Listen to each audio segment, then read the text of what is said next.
Excuse me, I was busy tickling my pickle. What I wanted to ask you in this video is, have you ever had a lot of fun with a game that's just kind of silly and incredibly simple? Something as simple as a pickle that you tickle. Because that's what we're going to talk about.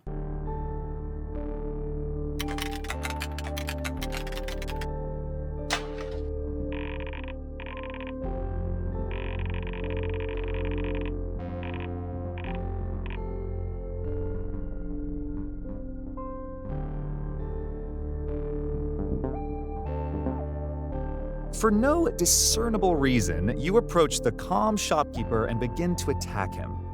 I have decided that you shall die for my own amusement, Brad Shopkeeper, you explain. I hope that you can put your own self-interests aside so that I may accomplish this goal of mine. Because I really need to talk about the strangest RPG that I played during the Steam Next Fest, the demos, all the free demos that we got to play. There was a ton of games that I was really excited about playing, like the Gothic remake, having never played any of the Gothic games before, and finding out the hard way about what that game is all about. Good luck out there. I did the nice... Oh God, no, you can't attack him. You can attack him.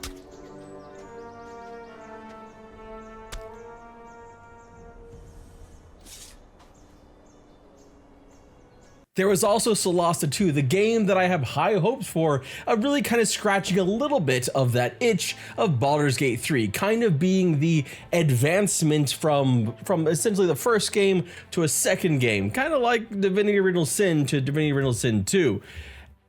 And none of those left quite the impression that this silly, ridiculous, very simple, and when I say simple, I mean really simple RPG had on me.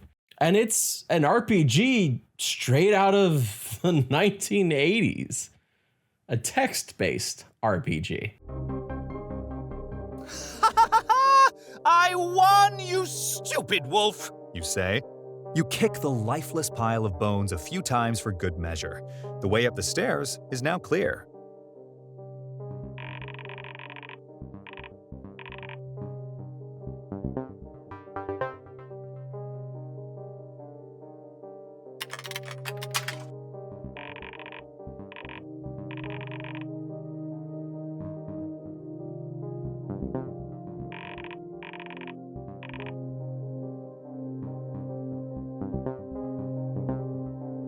Invalid command. Loot, waffle, type help for assistance. Tavernquest. Tavernquest is a choose-your-own-adventure RPG where you aren't actually the one choosing the adventure. Instead, you're trying to navigate the dumb-as-hell decisions of the game's player. Steve, you are the game, the manager, the dungeon master, and despite its basic appearances, it was one of my favorite demos from Steam Next Fest. Tavernquest is fully narrated by Jack Dundon and is coming in Q3 of 2025, so you won't have to wait too much longer to be able to play this. It is a role reversal comedic text adventure where you control every NPC, engage with text-based combat where your goal is to, well, lose every time, and do all of this while dealing with the frustrating, mind-numbing whims of freaking Steve. Aha! An adventurer you must be, says the shopkeeper. My name is Brad Shopkeepman, and this is my store, Brad's Store. Take a look around and talk to me if you'd like to buy something. He eats the last bite of his sandwich and throws his napkin into a garbage bin.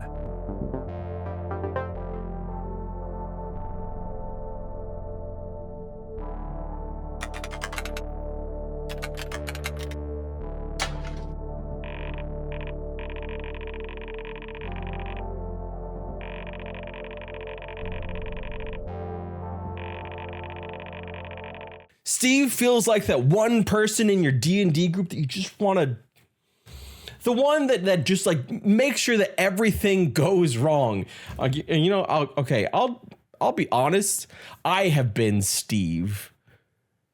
I've been Steve in most of my D&D groups, if I'm being completely honest. I've been Steve in my Baldur's Gate 3 groups for honor mode. Cut it out. Wait, actually, what happens if I do this? Oh my god. Oh my god, everyone's oh my god, Red. What did you? Oh my god. Who's the enemy? Is it the owlbear? No. It's everyone, I think. Can we just Oh quit? my god. I can just quit out. I Red. can just exit the game. I don't have to save. I'll just exit the game. It's I'll just exit the Oh, game. I don't want to kill. I don't want to. Like, oh my god. I don't mind. I don't care about all the companions as much. Why would you? Oh my god, Red. I didn't know what it would do. Can I be to be honest though? They're all like level 1. No, it's not that we're gonna die. It's more of a moral thing. it's more of a moral thing than anything else. Scratch lived. The owlbear, on the other hand, let's move on. You see, it does all of these things in the most simplistic game I've ever played, and yet the 40 minutes I had playing the demo melted away, and I was so terribly sad when it ended, and it ended pretty abruptly with a monumental decision. But hell, when you encounter moral choices in the game, choices that give you pause and you don't know what to do, which one to pick, like whether you should save Isolde or kill the kid in Dragon Age Origins, well, I mean, look at this moral decision you had to make. You hold the mysterious potion in your hands. This wouldn't exist if I wasn't supposed to consume it, you say. Drinky, drinky! Unsure of its effect, you chug the concoction with zero hesitation.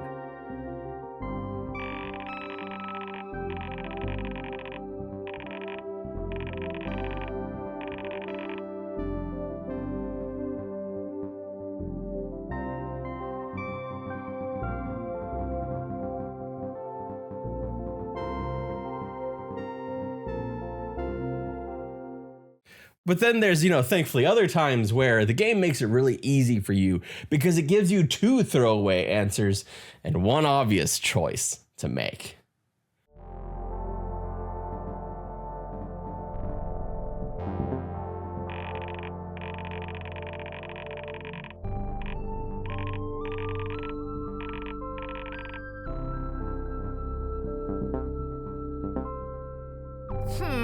I need a weapon, but I don't want to waste any time choosing one, you say. I'll just grab the nearest object I can find.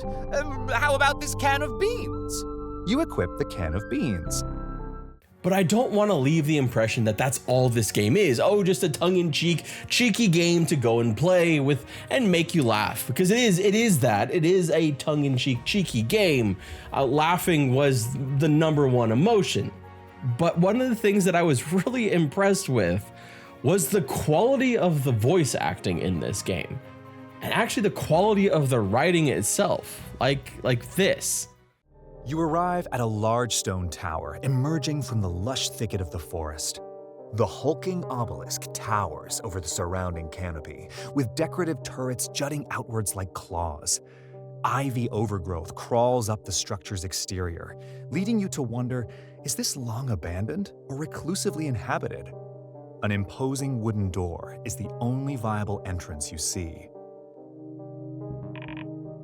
Keep in mind, this game is voiced by one person, Jack Dundon, who I mentioned at the outset, who also, I believe, has a credit in Enshrouded, another RPG that I really, really enjoy. Your decisions carry through the story, like in any good RPG, including the silly ones, like making all the furniture sentient. For example, back at the beginning of the game, doing so created an amusing and disturbing conversation with a sentient stool and Steve.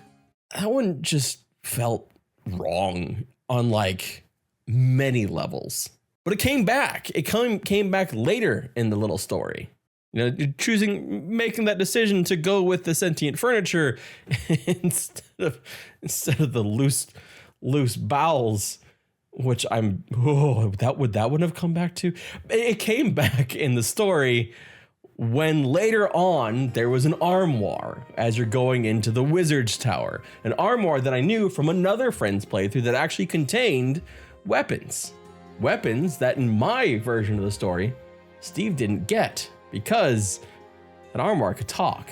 What I realized as I played this game, which is really freaking hard to convey when the only B-roll I can give you is text, but what I realized was it was so well executed that I was already wanting to pick several options to see what happens in each. I didn't want to just pick one option. I wanted to treat this like Baldur's Gate 3, hit F5 and try one option and then reload another. The game, the titular character is kind of, Steve is kind of representing you.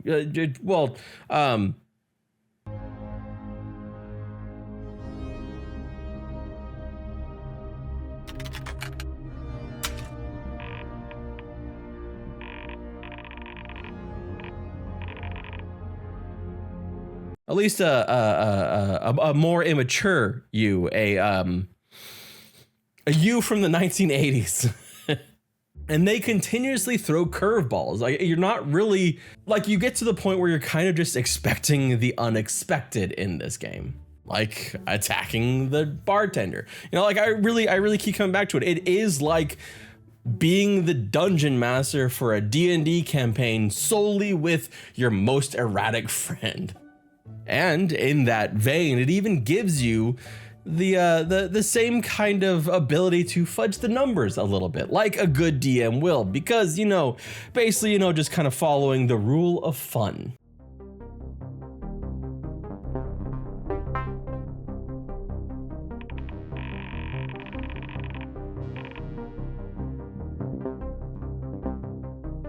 In response to the wolf's howl, a pack of undead wolves are summoned. You are quickly overwhelmed by the ravenous pack.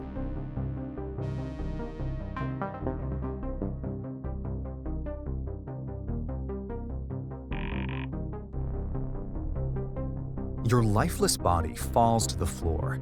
The undead wolf feeds upon your corpse. Did I mention that you can actually accidentally murder Steve?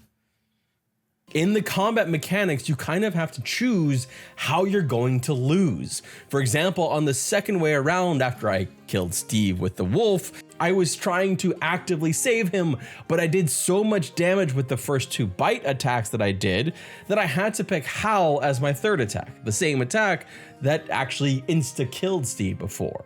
But the thing was that instant kill has a 1-turn cooldown.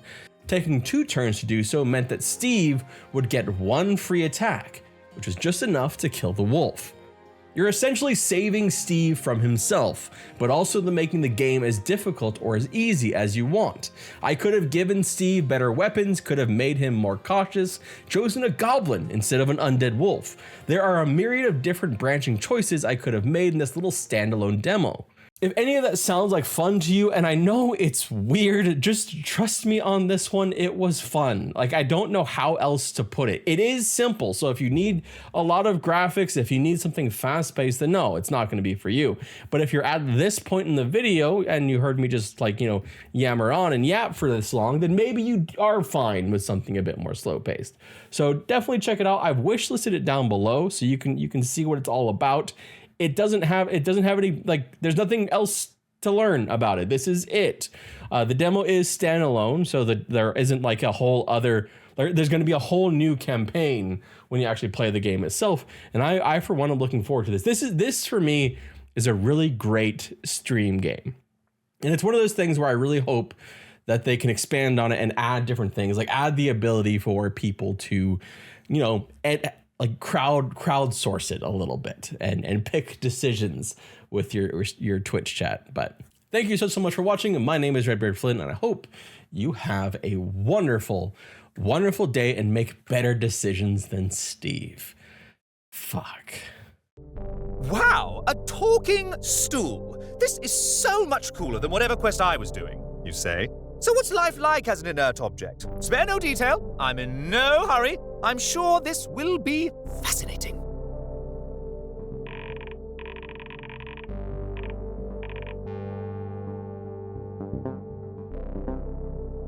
A lot of buts, my friend, says the stool. There are a lot of buts.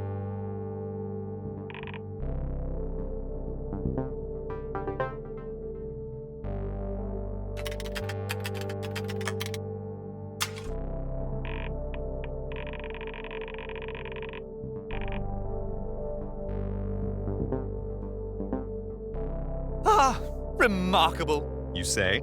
Now I must witness your workmanship firsthand. I shall sit upon you, and you can tell me how exciting it is to be used by me. The stool starts to ask you politely not to sit on him, but is quickly muffled by your noble robes.